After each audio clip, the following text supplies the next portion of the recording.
Yo, yo, yo, what is going on, IK fam? As always, BN, we back again, out here risking it for that biscuit on the DL up L. Wherever side the L's go, I'm excited. This is what we're talking about today. We're going to be doing a 5-part series on each of the primary 5 element types. So we'll be doing water, fire, earth, lightning, and wind. And we're going to break down the 3 different tiers of March compositions that you can run, from early free-to-play, late game free-to-play, late game pay to win, and then we're also going to talk about dragon skill orders and give you our thoughts on that, and also give you some good best practices on how to do efficient transitions when you are doing higher tier immortal substitutions once you start getting from that early to the late game. So let's start off, and today's video is going to be water. So we're going to talk first and starting off with the early game, right? So your early free to play, what are you running? You're going to run Bryn for frontline. Then you're also going to run my boy Rico Suave / Luscious Locks Lance that you're going to run as your other frontliner. And then for backline, you're going to run Helen, Ice Queen over here. And then for backline, and then you're going to run Tomoe Gozen for backline, right? This is going to be a pretty simple standard early game free-to-play build.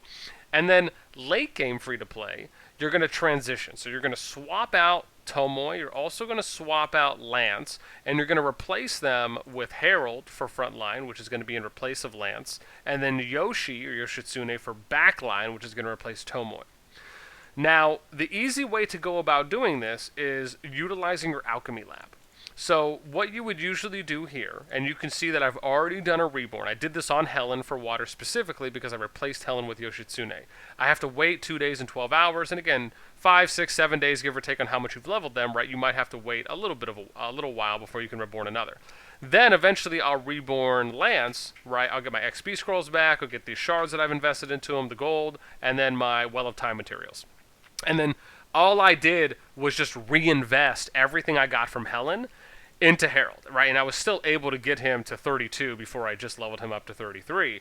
Right? And now I'm just working on getting him up to 37, then Yoshi to 37, and Merlin to 37. So once I'm able to, if I'm not able to do that before, I'll probably be able to do that by the time I do the reborn for Lance, right? And then again, you're just reinvesting those resources. So one of the great things I love about Infinity Kingdom is you're able to do this, right? You can pretty much reset a character and reinvest almost all those resources into the next higher tier level of character.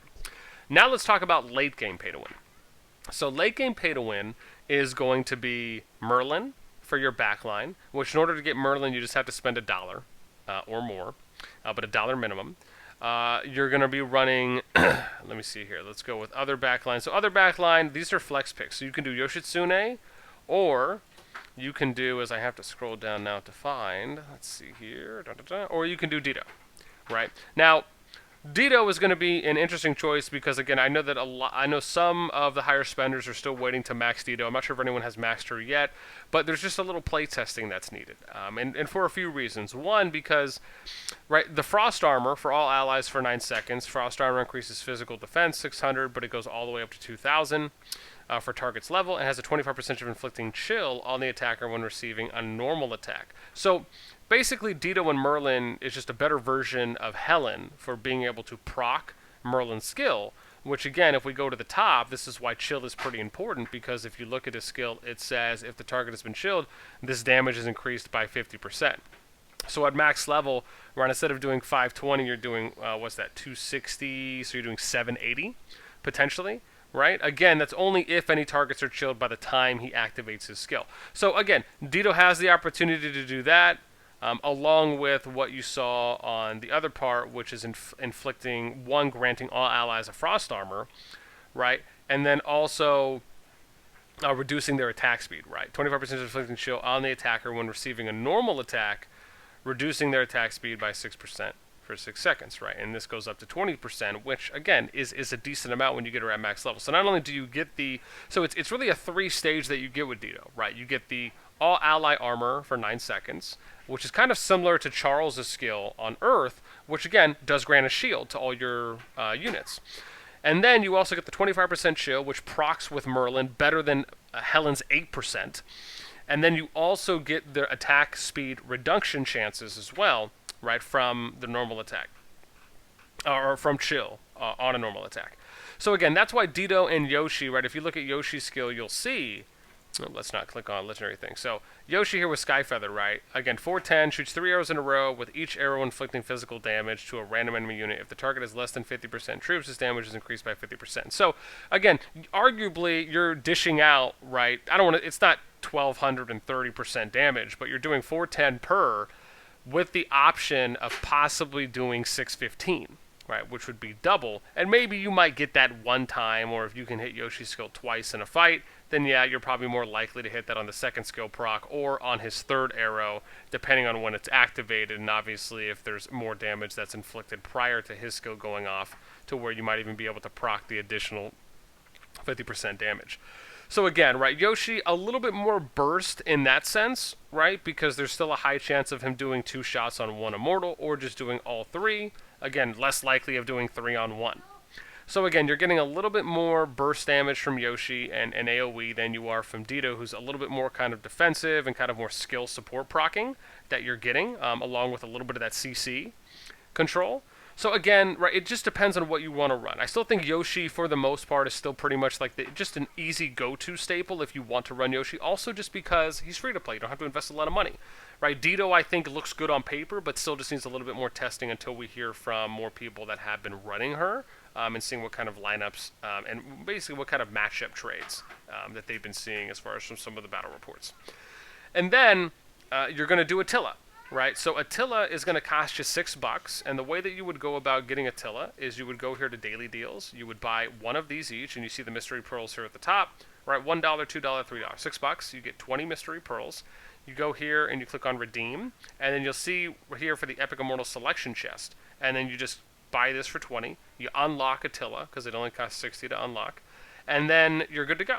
And then he'll start showing up in the market. But keep in mind, right, you're going to have these green gems on Atila.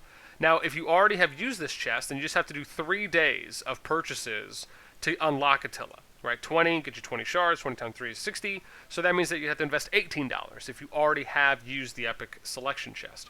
So these are pretty late game builds that you would run. Now, keep in mind with Dido, you have to wait because Dido is coming out in King of the Hill. Right, so you would basically get her, and I don't know if there's an example. I know we did it before, but King of the Hill is just basically a 5-stage event that comes up. I want to say it's every 2 to 3 weeks, give or take, and you just have to pretty much place in the overall rankings, right, which ideally is something you have to do as a spender anyways. Most spenders are going to place higher up on the overall boards in King of the Hill just by default for how the event works.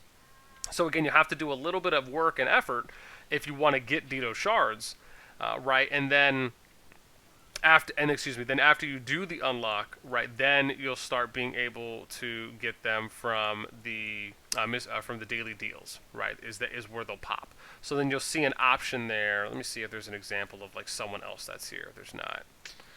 Yeah, there's not. But anyways, this is essentially where they would pop up in the Pearl Shop once you do the unlock. So again, keep in mind that even if you're going to do that as pay to win, right, you could do the minimum unlock, and then, you know, Dido probably would just be I would say probably the heaviest spender portion, just depending on how many green gems you want to purchase if you want to keep working Atila. Merlin, thankfully, also pops for purple universal soul shards, which is really nice. So now let's talk about Dragon skill order, all right, for how you want to run that. So Water Dragon is pretty easy, simple in my opinion. I really think there's 2 viable routes that you can take. One would be you kind of go like a 1-3-2 build, where you focus on life source, which is your HP, and then for instant regen and continuous regen, and then you would go 3rd skill, which is Spring Spell, mainly because you want to get the crit and the dodge procs, and then also the damage increase, which you get can stack up to 5 times, which means that can go up to 15% damage each time one of your water immortals gets a skill off. And then 2 is Freeze, right? I think Freeze is probably the one that you would take 3rd. So I really think there's 2 ways you could do this. You either go 1-3-2, and you level them, and you max level them up in order, or you rotate 1 and 3. So you would go 1 first, then 3, then 1, then 3, right? And then eventually you would level up your 3rd skill last. Now, if you want to do a full max invest, which is what I'm doing, right? So again, I'm going to get this, what am I at, 6 right now, right? So 7, 8, 9, 10. So I'll wait to get this to 10. Then I'll max level my 3rd skill. Then I'll max level my 2nd skill. Now, the 3rd option, and this is just if you want to do it this way, I have seen some people that will just go and level them one by one and they'll do it, like they'll go 1 1 1, or sorry, excuse me, they'll go 2 2 2, right? Or in this case, you could go 2 2 2, and then 3 2, or sorry, 3 3 3 4 4 4, right? And they'll kind of level everything up one level at a time. Again, obviously, it's up to you on the strategy that you want to apply. Those are just probably the two more recommended paths I would take with water, and at least one of those paths is what I'm doing myself. So again, that pretty much is it for me. That covers water right now for your early free-to-play, late free-to-play, late pay-to-win, Dragon skill order, how to take advantage of utilizing your Immortal Reborn, where you can go and find Immortals in order to pull them from. Everyone else that I didn't mention is able to be pulled in the market for purple crystals or those universal soul shards. And again, I'd love to hear what y'all think. Again, do you think this is somewhat of an ideal build? Do you have a different recommendation on build, even Dragon skill order recommendation? Any and all of that discussion and comments, I'd love to hear down below. And that's it for me. So as usual, until tomorrow when I post another video, we'll see y'all then. Latest.